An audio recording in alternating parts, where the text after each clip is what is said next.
புதியதான ஒரு சூழ்நிலையில் அப்படியே உட்கார்ந்துருக்குறாங்க. நேற்றைக்கே சொன்னோம், இன்னைக்கு இந்த விழா நடைபெற இருக்கிறது என்பது நேற்றைக்கு உங்கள் எல்லாத்துக்குமே நம்ம அனௌன்ஸ்மெண்ட் பண்ணியிருந்தோம். அதனால இன்னைக்கு வரணும், எல்லாருமே வந்துட்டீங்க. ஒரு 20-21 தான் பசங்க மட்டும்தான் ஆப்ஷன். இன்னைக்கு நம்ம முழுக்க முழுக்க வந்து உளவியலை பத்தி நம்ம தெரிந்து கொள்ள இருக்கிறோம். நமக்கு இதெல்லாம் புதுசா இருக்கும். சில பேருக்கு இப்பதான் முத அதை பத்தி கேள்விப்படுவீங்க. நம்ம எப்படி எல்லாம் இருந்திருக்கிறோம், இனிமே எப்படி இருக்க போகணும் அப்படிங்கிறத பத்தி இன்னைக்கு முழுக்க முழுக்க நமக்கு கற்றுக் கொடுப்பதற்காக டாக்டர் மொஹிதீன் சைக்காலஜி கிளினிக் வச்சிருக்காங்க கோயம்புத்தூர்ல. உலகம் முழுவதும் பல இடங்களுக்கும் பல நாடுகளுக்கும் சென்று இந்த இதை எடுத்திருக்காங்க. நமக்கு மட்டுமில்ல, கல்லூரி மாணவர்கள், கல்லூரி பேராசிரியர்கள், டாக்டர்ஸ், இன்ஜினியர்ஸ், சயின்டிஸ்ட், இது போல பல ப்ரொஃபஷனில் உள்ளவங்களுக்கு எல்லாமே இதே போல வகுப்புகள் எடுத்துக்கொண்டு இருக்கிறார்கள். நமக்கு அவர்கள் வந்தது மிக்க மகிழ்ச்சியாக இருக்கிறது. அவருக்கு உதவியாக திருமதி பிரியா மேடம் வந்திருக்கிறாங்க. அவங்களும் நமக்கு வந்து உளவியல் ஆலோசனைகள் வழங்குவார்கள். சாரை பத்தி சொல்லணும்னா, எனக்கு 2017 வந்து நம்மளுடைய மாவட்ட புதியதாக பதவியேற்ற தலைமை ஆசிரியர் ஒரு 52 பேருக்கு வந்து ட்ரைனிங் கொடுத்தோம் ஜெயஸ்ரீராம் இன்ஜினியரிங் காலேஜில். அப்போ ஒரு செஷன் வந்து எங்களுக்கு வந்து சார் வந்து எடுத்து கொடுத்துட்டு போனாரு. அப்போ அறிமுகமானவர். அன்றிலிருந்து இன்று வரைக்கும் நாங்கள் ஃபாலோ பண்ணிக்கிட்டே இருக்கிறோம், நண்பராக இருந்து கொண்டு இருக்கிறோம். கடந்த 1 ஆண்டுகளாக அவரை நான் தொடர்பு கொண்டுட்டு இருந்தேன். வர்றதுக்கு வாய்ப்பு இல்லை. நேற்றைய தான் ஃபோன் பண்ணாங்க, இன்னைக்கு நான் வந்துடுறேன் அப்படின்னாரு. கரெக்டாக அதே நேரத்தில் வந்துட்டாங்க. அவங்க உள்ள வராங்க, நான் வெளியில் போயிட்டேன். ஸோ அவங்களை காக்க வைத்ததுக்காக மன்னிப்பு.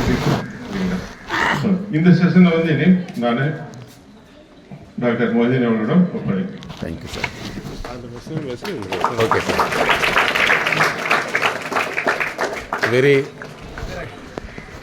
Very good afternoon, dear student. Respected headmaster of this institution, all teachers and இந்தியாவுடைய எதிர்கால விளக்குகளாக இருக்கக்கூடிய டியர் ஸ்டூடெண்ட், உங்களை எல்லாம் நாங்கள் சந்திப்பதில் மகிழ்ச்சி அடைகிறோம். பொதுவாக வந்து உளவியல் நிபுணர் கேள்விப்பட்டிருக்கீங்களா? எங்கேயாவது ஒரு உளவியல் நிபுணர்ங்கிறத கேள்விப்பட்டிருக்கீங்களா? உளவியல் நிபுணர்ங்கிறத கேள்விப்பட்டிருக்கீங்களா? சைக்காலஜிஸ்ட் கேள்விப்பட்டதில்லை. நீங்கள் பேசலாம். ஸோ நீங்கள் உளவியல் நிபுணர் அப்படிங்கிறத கேள்விப்பட்டிருக்கீங்களா? மிகப்பெரிய கல்வி நிறுவனங்களில் தான் எங்களுடைய கன்சல்டேஷன் நடக்கும். எங்களுடைய கன்சல்டேஷன் சும்மா கிடையாது, லேக்ஸ் கணக்கில் ஃபீஸ் வரும். ஏன் அப்படின்னா, ஒரு மனிதனுடைய வாழ்க்கையை மாற்றுவது என்பது மிகப்பெரிய ஒரு செயல். அந்த வகையில் வந்து டீச்சர்ஸ் சொல்லக்கூடிய லெசன் இது எல்லாமே வந்து உங்களுக்குள்ளே போகணும். அது போகிறதுக்கு உண்டான தடைகளை வந்து நாங்கள் கண்டறிந்து மாற்றுகிறோம். நீங்கள் அரசு கல்லூரியில் படித்தாலும் சரி, அரசு ஸ்கூலில் படித்தாலும் சரி, இந்த மாணவர்கள் தான் எந்த சூழலையும் சமாளிக்கக்கூடிய ஆற்றல் இருக்குதுங்கிறதா சமீபத்தில் தெரிஞ்சுக்கிட்ட உண்மை. அதனால் நீங்கள் வந்து இந்த பகுதியில் வந்து இந்த ஸ்கூலில் செலக்ட் பண்ணி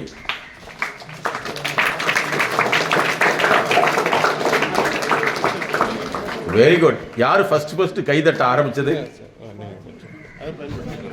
சரி, யாரு? அப்படியா? இல்ல பின்னாடி சவுண்ட் வச்சுதே. சரி, ஓகே. இப்படிதான் வந்து எப்பவுமே வந்து ஒருத்தர் கைதட்டுறான்னு சொன்னா அவரை நம்ம ஃபோக்கஸ் பண்றதை விட நம்ம ஏன் நான் கைதட்ட முடியல, ஒரு உண்மையை எடுத்துக்க முடியலன்னு கேட்டீங்கன்னா நீங்க தான் மிகப்பெரிய அறிவாளியா மாறுவீங்க. எப்பவுமே எங்களுடைய கன்சல்டேஷன்ங்கிறத வந்து சாதாரண லெவலில் உள்ள நேரத்தெல்லாம் பார்த்தீங்கன்னா ரிட்டையர்மெண்ட் உள்ளக்கூடிய ஒரு 60 அதிகாரிகளுக்கு எங்களுடைய ப்ரோக்ராம்ஸ் இருந்தது. இந்த 60 பேரை நாங்கள் அனலைஸ் பண்ணல. 60 பேரில் பல பேர் என்ன செய்யறாங்கன்னா தான் முன்னாடி வரக்கு விரும்புறதே கிடையாது.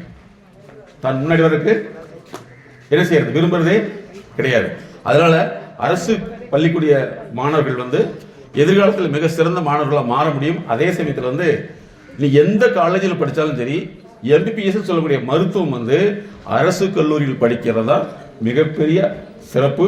அதுக்காக தான் அத்தனை பேர் போராடுறாங்க. அதனால வந்து இந்த பள்ளி படிப்பு வந்து நீங்க சரியான முறையில் பயன்படுத்த முடியாததுக்கு உங்களுக்கு காரணம் என்ன? நீங்க எல்லாமே கிட்ட கேட்கலாம், பேசலாம். அதாவது ஸ்டூடெண்ட்டுக்கு வந்து நாங்க வந்து எப்படின்னா கண்ணுக்கு கிளினிக் கேள்விப்பட்டிருக்கீங்களா? கண்ணுக்கு கிளினிக் அது என்ன கிளினிக்? ஐ கிளினிக். பிரெயினுக்கு இருக்கு பிரெயின் கிளினிக். இப்போ ஒவ்வொன்றுக்கு ஒரு கிளினிக் இருக்கு. ஒட்டுமொத்தமா வந்து வாழ்க்கைக்குன்னு உலகத்திலே ஃபர்ஸ்ட் டைம் கிளினிக் ஸ்டார்ட் பண்ணது எங்களுடைய நிறுவனம் தான். அதனால தான் லைஃப் கிளினிக்னு வச்சிருக்கோம். எங்களுடைய தியரி வந்து மைண்ட் செட் நாலேஜ் எம்எஸ்கே அப்படிங்கிற தியரி அடிப்படையில் வந்து உலகத்திலே ஃபர்ஸ்ட் டைம் நாங்கள் கிளினிக் லைஃப் கிளினிக் வச்சுருக்கோம். அதில் வந்து ஒரு மனுஷனை வந்து 4 வகையில் நாங்கள் மெஷர் பண்ணுறோம். அதில் ஒரு சின்ன பார்ட்டு தான் எஜுகேஷனும். உங்களுக்கு வந்து உங்கள் வீட்டில் வந்து எல்லாம் படிக்க சொல்லி தான் நீங்கள் வர்றீங்க, நீங்களும் படிக்கிறீங்க. அதுக்கு இடையில வந்து ஒரு கேப்பில் நம்ம எங்கேயோ ஓடி போயிடுறோம் இல்லையா, எங்கேயோ போயிடுது.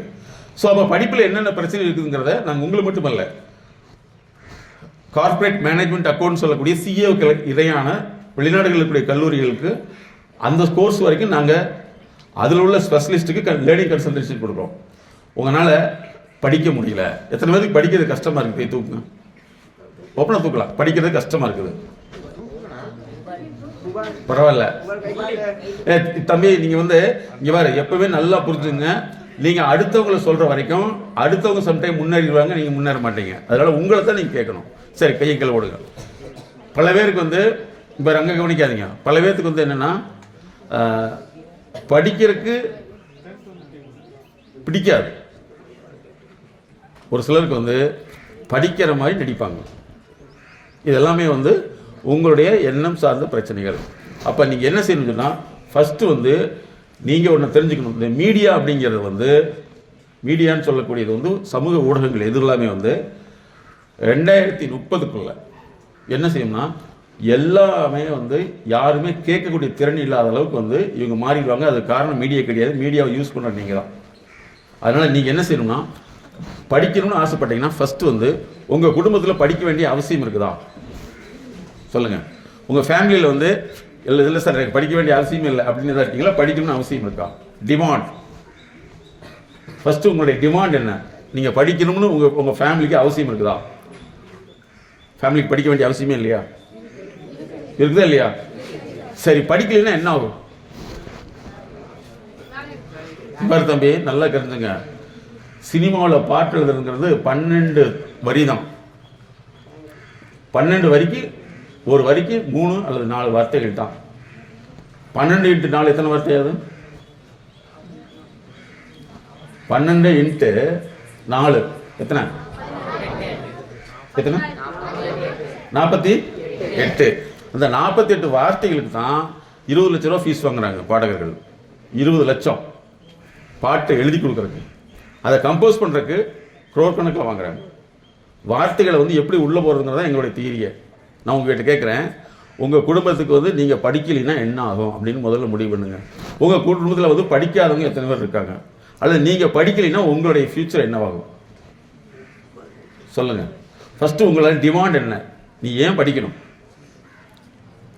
உங்கள் ஃபேமிலியில் வந்து நீங்கள் தான் ஃபஸ்ட்டு ஜெனரேஷனாக இருக்கலாம் இல்லையா?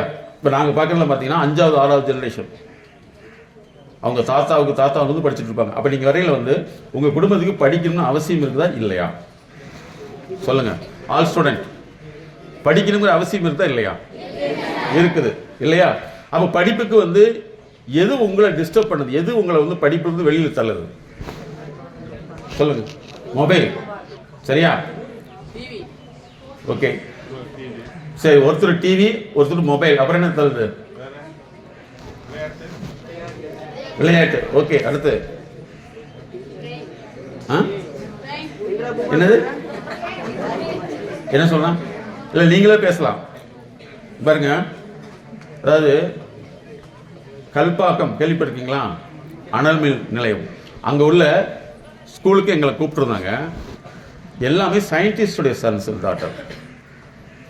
கிட்டத்தட்ட வந்து ஒரு 500-600 பேர். அவங்க கிட்டத்தட்ட 3 hours வந்து அவங்களுக்கு டவுட் இருந்தால் கையை மட்டும் இப்படி தூக்குறாங்க, உடனே மைக் கொடுத்தா டவுட்டு கேட்குறாங்க, உட்காந்துக்கிறாங்க. நல்லா நீங்கள் புரிஞ்சுக்கணும். நீங்கள் எப்போ கேள்வி கேட்டாலும் நீங்கள் அடுத்தவங்க சொல்ல வேண்டியது நீங்கள் தான் சொல்லணும், சரியா? உங்களுக்கு டிஸ்டர்பன்ஸாக இருக்கிறது வந்து மொபைல், அதுக்கடுத்து டிவி, அதுக்கடுத்து என்னது? விளையாட்டு, அடுத்து கேம்ஸ், நண்பர்கள். Very good. படிப்பு டிஸ்டர்பன்ஸ் இருப்பாங்க. யாருப்பா அது? படிப்பே டிஸ்டர்பன்ஸ் ஆகுதுன்னா உண்மையிலேயே கிரேட். நீங்கள் உண்மை சொல்லிருக்கீங்க. படிப்பு உங்களுக்கு டிஸ்டர்பன்ஸ் ஆகுது, வெரி குட். எப்படி போய் டிஸ்டர்பன்ஸ் ஆகுது? யாரும் படிக்கிறது, யாரெல்லாம் படிக்கிறது இல்லையா? சரி, பரவாயில்ல. இப்போ பாருங்க, நல்லா தெரிஞ்சுங்க. ஒரு மீடியாக்குள்ளே நீங்கள் போகிறதுக்கு வந்து சாதாரண விஷயம் கிடையாது. அதுக்கு ஏகப்பட்ட பணம் கொடுத்தா உள்ளே போக முடியும். அது வந்து அவங்களுடைய தொழில். மீடியாங்கிறது ஒரு தொழில். அந்த தொழிலை நீ டிஸ்டர்பன்ஸ் நினைக்காம உனக்கு என்ன தொழில்ங்கிறத யோசிச்சிங்கன்னா சக்ஸஸ்ஃபுல்லாக பெற முடியும். அதாவது என்னென்னா, இந்த மாதிரியான ஒரு மீட்டிங்கில் வந்து நீங்கள் தெரிஞ்சுக்க வேண்டிய விஷயம் என்னைக்காவது ஒரு நாள் வந்து இது மனசில் படும். நீங்கள் வந்து ரெண்டே விஷயத்தை மட்டும் நோட் பண்ணுங்கள். உங்கள் ஃபேமிலியை உயர்த்தணுமா வேண்டாமா, அதுதான் கேட்குறது கேள்வி. உயர்த்தணுமா வேண்டாமா? இல்லை உங்கள் வீட்டில் வந்து இல்லை சார் எனக்கு அதெல்லாம் தேவையில்லை அப்படின்னு சொன்னால் அதை வீட்டில் சொன்னால் ஒத்துக்குவாங்களா? உனக்கு டிமாண்ட், ஃபஸ்ட்டு டிமாண்ட் இருக்கா இல்லையா? உனக்கு வந்து படிக்கணுங்கிற தேவை இருக்குதா இல்லையாங்கிறது இன்றைக்கி நீ முடிவு பண்ணணும். ஒரே ஒரு வார்த்தை தான், நீ எதை செஞ்சாலும் இது தேவைதானா அப்படின்னு கேட்டுப்பாரு. தேவை இருந்ததுன்னா நீ படிக்கலாம், தேவையில்லைன்னா தூக்கி எறிஞ்சிக்கலாம். ஸோ என்னுடைய முதல் வேர்டு டிமாண்ட். உனக்கு டிமாண்ட் இருக்கா, தேவை இருக்கா, படிச்சாகணுமா, உங்கள் ஃபேமிலி வந்து அது எதிர்பார்க்குதா அப்படின்னு மட்டும் பாருங்கள். அதே மாதிரி உனக்கு படிக்கிறதுக்கெல்லாம் வருது, உனக்குள்ள டீச்சர் சொல்கிறது புரியல அப்படின்னா அது உன் சார்ந்த பிரச்சனை. சரியா? உன் சார்ந்த பிரச்சனை. ஆனால் உனக்கு ஃபஸ்ட்டு நீ தெரிஞ்சுக்க வேண்டியது உங்கள் ஃபேமிலி ஏன் உன்னை படிக்க வைக்குது, உனக்கு ஏன் படிக்கணுமா தேவை இருக்குது, படிக்கலைன்னா என்ன ஆகும் அப்படிங்கிறத மட்டும் யோசிங்க. அதே மாதிரி சினிமா நடிகர்கள் நீங்கள் பார்த்தீங்கன்னா நீங்கள்லாம் சிரித்து மகிழக்கூடிய ஜோக்கர் நடிகராக இருக்கக்கூடியவங்க அவங்க குழந்தைகள்லாம் டாக்டர் படிக்க வச்சுருக்காங்க, இலவச சிகிச்சை பண்ணுறாங்க. சாதாரண ஒரு அந்த பெரிய கேரக்டர்லாம் கிடையாது. அவருடைய பையன்தான் ஒரு 6 மாதத்துக்கு முன்னாடி திருப்பூர் டிஸ்ட்ரிக்டுடைய சப் கலெக்டராக இருந்தார். யோசிச்சு பாருங்க. சினிமா வந்து அவங்களுடைய தொழில், சினிமாங்கிறது அவங்களுடைய தொழில். அதே மாதிரி உங்கள் பேரண்ட்டுக்கு என்ன தொழில் இருக்குதோ அது மாதிரி அந்த தொழில், உங்கள் தொழிலும் அந்த தொழிலும் ஒன்றாகாது. அந்த நடிகருடைய குழந்தையும் நம்மளுடைய குழந்தையும் ஒன்றாகாது. அந்த நடிகருடைய குழந்தைகள் நீங்கள்லாம் எதெல்லாம் விரும்புவீங்களோ, விளையாட்டுன்னு சொல்கிறீங்க, ஒரு நடிகர் தன்னுடைய குழந்தையை வந்து துபாயில் கொண்டு போய் நீச்சல் பழக்கி அதில் கோல்டு மெடல் வாங்கியிருக்காரு. நீங்கள் பார்க்குற நடிகர்கள் எல்லாமே வந்து பார்த்தீங்கன்னா அவங்க குழந்தையை டெவலப் பண்ணிட்டு இருக்காங்க. நீங்கள் அவங்க குழந்தையை டெவலப் பண்ணுறதுக்கு நிறையா அவங்களுக்கு ரசிகராக இருக்குது. அப்போ என்ன செய்யணும்? டிமாண்டை புரிஞ்சுக்கலாமா வேண்டாமா? டிமாண்ட் உனக்கு தேவை இருக்குதா, படித்தே தீரணுமா, படிக்கலன்னு என்னங்கிறத ஒரு நிமிஷம் உங்களால் யோசிக்க முடிஞ்சதுன்னா நீங்கள் மாறலாம். அதே மாதிரி நீங்கள் எவ்வளோ தூரம் வந்து படிப்புலேருந்து விலகி போகிறீங்களோ, விலகி போக போக இன்னும் 10 வருஷத்துக்கு முன்னாடி வேலை வாய்ப்பு இருக்காது. இப்போயே வந்து நேற்று ஸ்டாட்டிஸ்டிக்ஸ் படி ஒரு 30,000 பேர்த்தை வந்து அமேசான் கம்பெனி நீக்க போகுது. 30,000 பேர். நல்லா தெரிஞ்சுங்க. சாதாரண வேலைகளுக்கு எல்லாமே கோயம்புத்தூரில் ஹோட்டலில் வந்து பார்த்தீங்கன்னா சர்வ் பண்ணுறதுக்கு ரோபோ வந்துருச்சு. அப்போ உங்களுக்கு வேலை வாய்ப்பு அப்படிங்கிறது வந்து முதல்ல வந்து உங்களுடைய கல்வி திறன் அடிப்படையில் தான் இருக்கும். அதனால் நீங்கள் என்ன செய்யணும்னா, ஒரே ஒரு கேள்வி, உங்கள் குடும்பத்துக்கு படிக்கணும்னு அவசியம் இருக்குதா? இல்லைன்னா ஒரு 15 வருஷம் கழிச்சு இந்த மாதிரிலாம் ஒருத்தர் சொன்னாங்கன்னு சொல்லி நீ ஃபீல் பண்ணுவேன். இன்றைக்கி எங்கிட்ட வர்றாங்க, நான் 20 வருஷத்துக்கு முன்னாடி சொல்கிறப்ப கேட்காம இன்றைக்கி வந்து நீங்கள் சொல்கிறது கரெக்ட் சார்னு வர்றாங்க. அதுக்குள்ளே உங்களுக்கு லைஃபே முடிஞ்சு போச்சு. அதனால் உங்கள்கிட்ட என்ன கேட்குறேன்னா, ஃபஸ்ட்டு உங்களை திரும்பி ஒரே வார்த்தை நான் உங்களுக்கு சொல்கிறேன், உங்களுக்கு படிக்கணும்னு தேவை இருக்குதா? 100 தடவை அந்த கேள்வி கேளுங்க. தேவை இருக்குதா? இருந்து நீங்கள் வந்து உனக்கு புரியவே இல்லை, கவலைப்படாத. உனக்கு புரியவே வேண்டாம். உன்னால் கிளாஸில் வந்து 3 மணி நேரம் அமைதியாக இருக்க முடியுதா? செகண்ட், உன்னால் அமைதியாக பேசாமல் இருக்க முடியுதா? நிறைய பேர்த்துக்கு இப்போ செல்ஃபோனால் வரக்கூடிய டிசீஸில் வந்து என்னென்னா, ஒன்று வந்து ஆடிட்டரி இல்லூஷன் ஒரு நோய். இந்த நோயெல்லாம் நீங்கள் ட்ரீட்மெண்ட் எங்கிட்ட வரணும்னா லட்சக்கணக்கில் நாங்கள் பில் வாங்குவோம். 3 மாதத்துக்கு 1.5 லட்சம் வாங்குவோம். என்னென்னா ஆடிட்டரி இல்லூஷன் தான். நீ எதெல்லாம் கேட்குறியோ கொஞ்சம் நாள் கழிச்சு உனக்கு காதுக்குள்ளே கேட்டுக்கிட்டே இருக்கும். புரிஞ்சுக்கோ. இதுக்கு வந்து சாதாரணமாக வந்து உங்களுக்கு தெரியாது. நீங்கள் எவ்வளோ தூரம் வந்து இன்புட் கொடுக்குறீங்களோ அந்த இன்புட் எங்கேயுமே போகாது, உங்கள் மைண்டில் ஸ்டோர் ஆகிட்டே இருக்கும். அது வந்து இல்லூஷனை கிரியேட் பண்ணிகிட்டே இருக்கும். இதே கேட்டு வர்றாங்க, எனக்கு பாட்டு ஓடிட்டே இருக்கும் சார் எப்போவுமே அப்படின்ட்டு வர்றாங்க. இன்னொரு சிலர் வர்றாங்க, எனக்கு வந்து எதை பேசினாலும் அந்த வார்த்தை நின்றுக்குதுங்க. உங்களையே பாருங்கள், உங்களை யாராவது திட்டிட்டு அந்த வார்த்தை நின்றுக்குதா இல்லையா? சொல்லு. அந்த வார்த்தை நின்றுக்குது. அந்த வார்த்தை நினைக்கிறப்ப வந்து ஒன்று உனக்கு கோபம் வரும், இல்லையா உண்மையிலேயே உனக்கு கோபம் வரும், பிறர் மேலே கோபம் வரும். இதுதான் வந்து நீங்கள் எதை இன்புட்டை கொடுக்குறீங்களோ அந்த இன்புட் வந்து உள்ள ஹார்டாக பதிஞ்சிடும். அதனால் வந்து ஃபஸ்ட்டு நீங்கள் தெரிஞ்சுக்க வேண்டியது வந்து, தேவையில்லாமல் உங்களுக்கு தேவையே கிடையாது மொபைல் யூஸ் பண்ணுறத மேக்ஸிமம் மீட் பண்ணிட்டு உங்களை யூஸ் பண்ணுங்கள். ஃபாலோ பண்ண முடியாதுன்னா சாதாரணம் கிடையாது. நீங்கள் எங்கிட்ட வந்து உடனே வந்து அப்பாயின்மெண்ட்ஸ்லாம் வாங்கி பார்க்க முடியாது.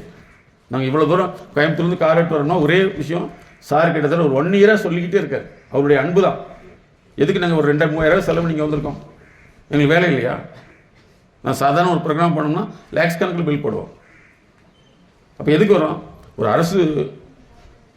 அரசு பள்ளியில் இருக்கக்கூடிய ஒரு தலைமை ஆசிரியர் தன்னுடைய மாணவர்களை நலனுக்காக உழைக்கிறாரு, செய்யணும் கூப்பிட்றாரு, பல தடவை நான் கூப்பிட்டு கேன்சல் ஆயிடுச்சு.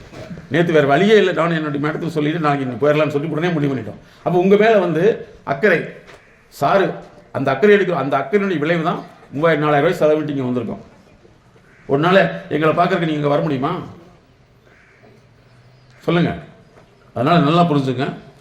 நீங்கள் வந்து ஒரே ஒரு வார்த்தை தான், ஒரு நாள் டிமாண்ட், உன்னுடைய குடும்பத்துக்கு டிமாண்ட் இருக்குதா, படிக்கலன்னு என்ன ஆகும். ரெண்டாவது, உன்னுடைய கிளாஸ் ரூமில் வந்து 1 மணி நேரம் உட்கார முடியுதா. ஆனால் இன்னும் கொஞ்ச நாளில் வந்து நான் சார்ட்ட ஹெட்மாஸ்டர் பேசிகிட்டு இருந்தேன், இன்னொரு மிக விரைவில் வந்து இன்னும் 2-3 வருஷத்தில் வந்து ஒரு மனிதனுடைய ஸ்பேன் ஆஃப் அட்டென்ஷன் சொல்லக்கூடிய கவனம் வந்து அது வந்து எவ்வளோமா குறைக்கும்னா 10 செகண்டாக குறைஞ்சிரும். 10 செகண்டாக குறைஞ்சிரும். 10 செகண்டாக குறைஞ்சுன்னா அதனுடைய அடுத்த கட்ட நிகழ்வு என்ன ஆகும்னா, ஆறு அடிச்சா அவங்களுக்கு வேலை தெரியாது, ஆக்சிடென்ட் ஆகும்.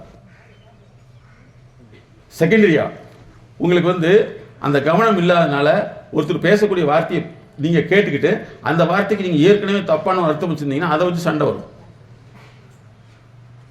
வேலை ஈஸியாக கிடையாது தம்பி, வேலை ஈஸியாக கிடையாது. ஸோ இந்த படிப்பு அப்படிங்கிறது மிக மிக முக்கியமான விஷயம். அது வந்து எங்களுக்காக நீ படிக்கவே வேண்டாம், உன்னுடைய குடும்பத்துக்காக, உன்னுடைய ஃபேமிலிக்காக உன்னால் படிக்க முடியுதான்னு பாருங்க. அதுதான் டிமாண்ட். உன்னுடைய டிமாண்ட் இருக்கா, படிக்கலைன்னா என்ன ஆகும், ஒரு எந்த வேலைக்கு போக முடியும். இன்றைக்கி எல்லா வேலையுமே வந்து மிக விரைவில் வந்து இப்போ என்னென்னா, எப்படி கம்ப்யூட்டர் பிரிண்ட் வந்துருச்சோ அதே மாதிரி வீட்டுகளுக்குள்ள பிரிண்டிங் வந்துருச்சு. அதுவே வந்து கட்டுறளவுக்கு வந்துருச்சு. கோயம்புத்தூரில் வந்து அவ்வளவு பாலங்கள், அந்த பாலத்தை கட்டுறதுக்கு 2 லேபர் தான், 2 லேபர் தாங்கண்ணா. மனித விரைவில் 2 பேர் தான் இருப்பாங்க. நாங்கள் டெய்லி அங்கே போகிறோம், அந்த 2 பேர் 3 பேர் தான் பார்க்குறோம். அது கூட எங்கே இருக்கான்னு தெரிய மாட்டேங்குது. ஆனால் பிரிட்ஜ் முடிஞ்சு போச்சு.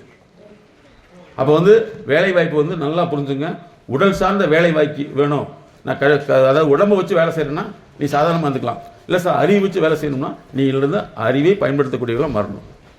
புரியுதா கண்ணா? ஃபாலோ பண்ண முடியுதா? ஸோ மொபைலுங்கிறது வந்து இன்றைக்கி பார்த்துங்க, இன்னும் என்னைக்காவது ஒரு நாள் மொபைல் இருக்கிற மாதிரியே அவனுக்கு தோணும். யாராவது பேசிட்டாங்கன்னா அவர் அதே மாதிரி தோணும். அது வந்து மிகப்பெரிய நோயாக மாதிரி, அதுக்கு பேர் டிஜிட்டல் டிசீஸ்ன்னு சொல்கிறோம். நாங்கள் அதுக்குன்னு தனி டிபார்ட்மெண்ட்டே வச்சுருக்கோம், டிஜிட்டல் இன்டெலிஜென்சி ஜீனியஸ்ன்னு சொல்லிட்டு. அதுலேருந்து வெளியில் வரணும்னா குறைஞ்சபட்சம் 3 மாதங்களுக்கு 3 வருடங்கள் தேவைப்படும். புரிஞ்சுங்க. உன்னால் கிளாஸில் வந்து அமைதியாக 3 மணி நேரம் உட்கார முடியுதான்னு மட்டும் டெஸ்ட் பண்ணுங்கள். மறுபடியும் சொல்கிறேன், உனக்கு டிமாண்ட் இருக்கா, படிச்சுன்னு ஆகணும்னு நினைக்கிறா, அப்படி பண்ணிங்க. அதே மாதிரி உங்களை வந்து யாரெல்லாமே வந்து அப்படி சாஃப்டாக பேசணும்னு நினைக்கிறீங்களோ உங்களை அவங்க பயன்படுத்திடுவாங்க. ஹார்டாக பேசுகிறவங்க மட்டும்தான் உங்கள் மேலே அக்கறை இருக்குதுன்னு அர்த்தம். புரிஞ்சுதா? ஃபாலோ பண்ண முடியாதுக்கண்ணா? அப்போ என்ன செய்யணும்? திரும்ப திரும்ப ஒரே வார்த்தை தான், உன்னுடைய ஃபேமிலிக்கு டிமாண்ட் இருக்கா, நீ படிக்கலைன்னா என்ன ஆகும், படிக்கலைன்னா என்ன வேலைக்கு போவ, உன்னுடைய குடும்பத்துக்கு நீ செய்ய வேண்டியது என்ன, இதை மட்டும் திங்க் பண்ண. அதே மாதிரி நீ யார் கூட சேர்ற. என்னுடைய நண்பர் வந்து ஒரு டிஸ்ட்ரிக்டுடைய கலெக்டருடைய பிஏவாக இருக்கார். கோயம்புத்தூரில் வந்து மிகப்பெரிய ஒரு ஹோட்டல் ஒன்று இருக்குது. அதில் வந்து 2-3 நாளைக்கு முன்னாடி நாங்கள்லாம் மீட் பண்ணோம், 17-20 பேர். அவர் என்ன சொல்கிறாரு, என்னை பற்றி சொல்கிறாரு, நான் படிக்கிறதே வந்து சார் இப்படி தான் இருப்பார், இந்த மாதிரி புதிய செய்திகள்லாம் சொல்லுவார், இன்றைக்கி வரைக்கும் அவர் புதிய செய்திகள்லாம் சொல்லிட்டு இருக்காரு அப்படின்னு சொல்லி என்னுடைய நண்பர் கலெக்டருடைய பிஏ எல்லாத்துக்கு முன்னாடி சொல்கிறார். நாளைக்கு வந்து உன்னுடைய கிளாஸ்மேட் வந்து உன்னை எப்படி சொல்லுவாங்கிறத நல்லா யோசிச்சுக்கோ.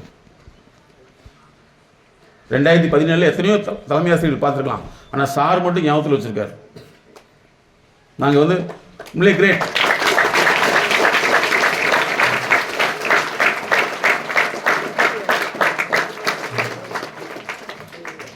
நான் வந்து ஒரு 6 மாதத்துக்கு முன்னாடி மிகப்பெரிய காவல்துறை அதிகாரி டிஎஸ்பிகிட்ட பேசிட்டு இருக்கிறப்ப சயின்ஸ் ஸ்கூல் பற்றி ஒரு டீட்டெயில் வேணும். நான் உடனே சாருக்கு ஃபோன் பண்ணி, சார் எப்படி சொன்னேன், உடனே இப்படிலாம் பண்ணிக்கலாம் அப்படின்னு டீட்டெயில் சொன்னார். நல்லா ஞாபகத்தில் வச்சுக்க தம்பி, உன் மேலே அக்கறைப்படுறது கொஞ்சம் நாளைக்கு தான் அக்கறைப்படுவாங்க, அதுக்கப்புறம் உன்னை அக்கறையில் தூக்கி எறிஞ்சிருவாங்க. ஃபாலோ பண்ண முடியுதா? ஃபஸ்ட்டு திரும்ப திரும்ப உங்கள்கிட்ட சொல்கிறேன், நீ படிக்கணுமா வேண்டாமா, படிக்க வேண்டிய டிமாண்ட் தேவை உன்னுடைய ஃபேமிலிக்கு இருக்குதா, உன்னுடைய ஃபேமிலியினுடைய சுச்சுவேஷன் எப்படி இருக்குது, எக்கனாமிக் சுச்சுவேஷன் எப்படி இருக்குது அப்படிங்கிற மட்டும் நினை. நீ படிப்பு உனக்கு ஆட்டோமேட்டிக்காக வந்து நீங்கள் படிக்க வேண்டிய அவசியமே இல்லை. கிளாஸில் போய் உன்னால் பேசாமல் இருக்க முடியுதா? ஏன் அப்படின்னா எங்கிட்ட நிறைய டீச்சர்ஸ் கன்சல்டிங் வர்றாங்க, புரியுதா? அதில் வந்து பொதுவாக டீச்சருக்கு வரக்கூடிய ப்ராப்ளம் என்னென்னா அல்சர் நிறையா வருது. அதே மாதிரி இப்போ தான் ஹெர்னியா கம்ப்ளைண்ட் வருது. ஏன் அப்படின்னா நாங்கள் ஸ்டடி பண்ணதில் வந்து நிறைய அவங்க கத்தி கத்தி பேச வேண்டியது இருக்குது. புரிஞ்சுங்க. ஒரு சின்ன எக்ஸாம்பிள் மட்டும் சொல்கிறேன். நான் ஒரு ப்ரோக்ராமில் வந்து எங்கிட்ட ஒருத்தர் வர்றாங்க என்னுடைய கன்சல்டிங்க்கு. இந்த மாதிரி வந்து எனக்கு மனசு ஒரு குற்ற உணர்வாக இருக்குது, எனக்கு ரொம்ப வேதனையாக இருக்குது சார்னு ஒரு பொண்ணு வந்து சொல்லுது. நான் உங்ககிட்ட 2 நிமிஷம் செய்தி சொல்லிடுறேன். பட் நாங்கள் கண்டுபிடிக்கிறதுக்கு 6 மாதம் ஆச்சு. வீக்லி ஒன்ஸ் வர சொல்கிறோம். அந்த குற்ற உணர்வு என்னங்கிறது 1 by 1 போயில ஒரே ஒரு விஷயம் மனசில் இருக்குது. என்னென்னா, இவங்க வந்து சுமாராக ஆனால் ரொம்ப மோசமாக இல்லை அப்படி படிப்பாங்க. எல்லா டீச்சரையுமே நக்கல் நையாண்டி பண்ணிகிட்டே இருப்பாங்க. அதில் வந்து ஒரே ஒரு டீச்சரை வந்து அவங்களுக்கு வந்து ஒரு ஹார்ட் ப்ராப்ளம் இருக்குது, ஆனால் அவங்க தண்ணி குடிச்சிட்டு கிளாஸில் போர்டு எழுதுவாங்களாம், அவங்களே இவங்க கிண்டல் போயிட்டே இருப்பாங்களாம். இதுதான் நடந்தது. அதுக்கப்புறம் அந்த கடைசி கிளாஸ் இருக்கிறப்ப வந்து தண்ணி குடிச்சிட்டு விடாங்களாம். நீ எல்லாம் இப்படி கஷ்டப்படுத்துகிற, இந்த கஷ்டத்தை நீ உணர்ந்தா தான் தெரியும்னு சொல்லிக்கிறாங்க. ஆனால் அப்போ ஸ்டூடெண்ட்டாக இருக்கிறப்ப அது மண்டையில் போகவே இல்லை. இவங்க வேலைக்கு போய் ஒரு இடத்துல ஒர்க் பண்ணுற சமயத்தில் அங்கே இருக்கிற டாப் மோஸ்ட் பீப்புள் வந்து அதிகாரிகள் வந்து இவங்ககிட்ட நிறைய வேலை வாங்குறாங்க, நிறைய விஷயங்களை சொல்லலாம். இவங்களுக்கு 15 வருஷத்துக்கு முன்னாடி ஏற்பட்ட குற்ற உணர்வு மனசுக்குள்ளே குத்துது. இந்த குற்ற உணர்வுக்கு என்ன செய்யறது தெரியல, என்னால் தூங்கவே முடியல, எனக்கு பணம் வருது ஆனால் நிம்மதி இல்லை அப்படின்னு தான் எங்ககிட்ட வர்றாங்க. நாங்கள் என்ன சொன்னோம்னா, சிம்பிளாக நீ அந்த டீச்சர் எங்கே இருக்கான்னு கண்டுபிடி. ஒரு 10-15 வருஷமாக பரவாயில்ல, அந்த டீச்சர்கிட்ட போய் அவங்களுடைய மனவேதனையை வந்து குறைக்கிறதுக்காக ஜஸ்ட்டு நீ உங்கள் விஷயத்தெல்லாம் சொல்லி இந்த மாதிரி நான் தெரியாமல் செஞ்சுட்டேன் மேடம் சொல்லிவிட்டு அவங்களுடைய மனவேதனையை ஹீல் சொல்லுவோம், குணப்படுத்திட்டு வான்னு அனுப்பிச்சிட்டோம். 2 மாதம் கழிச்சு அதே வர்றாங்க. சார் நான் போனேன், அந்த டீச்சர் இறந்துட்டாங்களாம்மா ஹார்ட் அட்டாக்ல அப்படின்னு சொன்னாங்க. அப்போ நான் சொன்னேன், இந்த மாதிரி யாருக்கெல்லாம் நல்லது செய்ய முடியுமோ செய்யுங்கன்னு சொல்லிட்டோம்.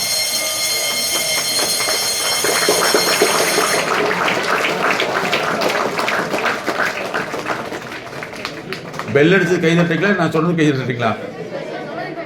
Very good, very good, great, okay. அப்படி சொன்ன பின்னாடி ஒரு 2 மாதம் கழிச்சு வர்றாங்க. சார் இப்போ நான் வந்து சந்தோஷமாக இருக்கேன். என்னென்னா, நான் வேலையை ரிசைன் பண்ணிவிட்டு முதியோர் இல்லத்தில் போய் சேர்ந்துட்டேன் சார். அந்த முதியோர்களுக்காக சர்வீஸ் பண்ணுறது. நாங்கள் நல்லா புரிஞ்சுங்க. குற்ற உணர்வு எங்கே வரும்? உன்னுடைய 35-40 வயசில், சரியா? குற்ற உணர்வுங்கிறது எப்போ உங்களுக்கு நினைவுக்கு வரும்?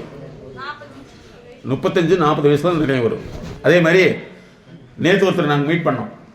நல்லா புரிஞ்சுங்க. அவருக்கு வந்து ஒரு 50 வயசு இருக்கும். ஒரு மீட்டிங்கில் தான் பண்ணல, நான் ஒரு கேட்டேன், முன்னாடி வாங்கன்னு கூப்பிட்டா வரமாட்டேன்ட்டார்.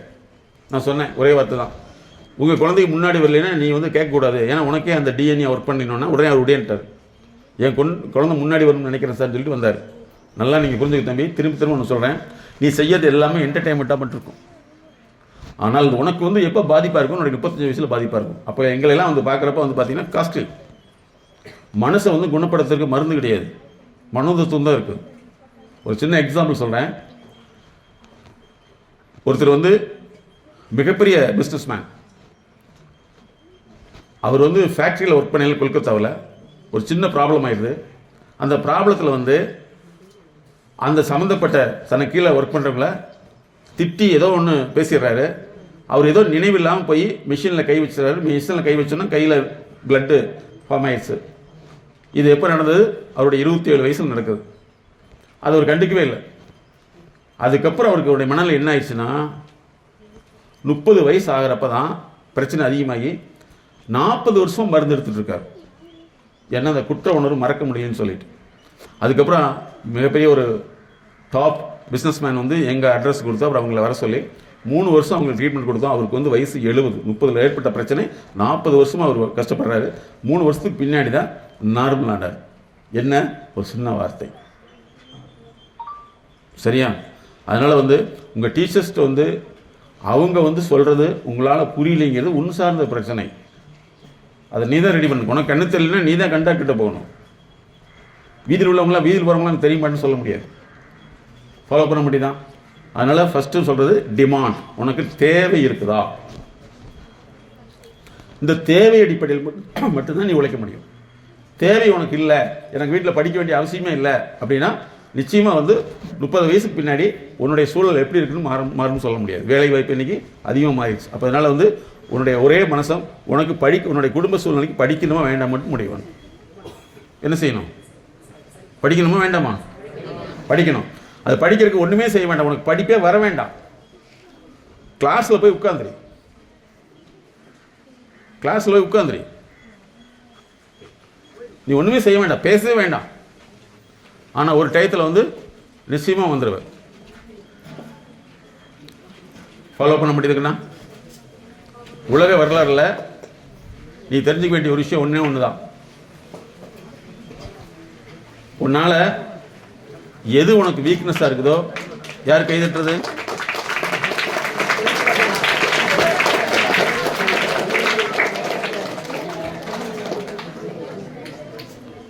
தம்பி, இது என்டர்டைன்மெண்ட்டை நான் எடுத்துக்குவேன், புரிஞ்சுதா?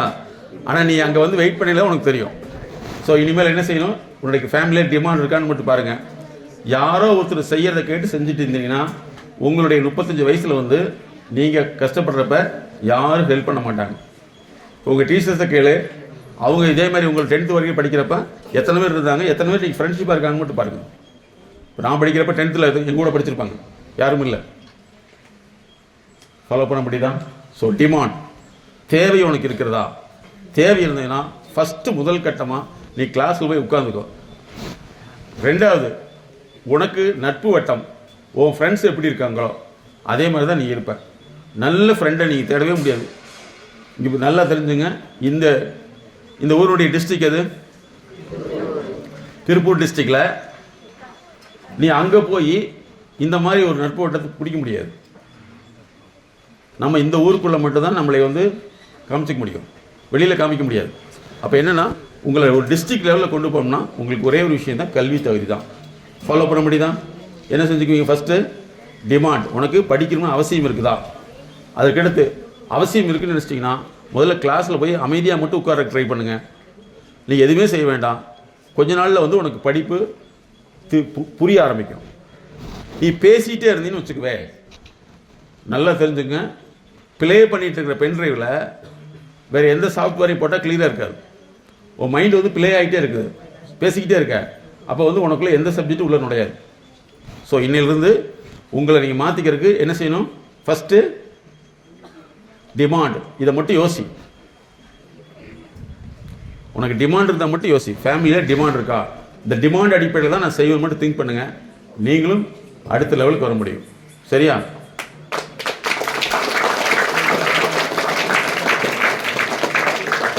இப்போ மேடம் வந்து ஸ்டூடெண்ட் சைடு என்னென்ன ப்ராப்ளம் இருக்குங்கிறது சொல்லுவாங்க.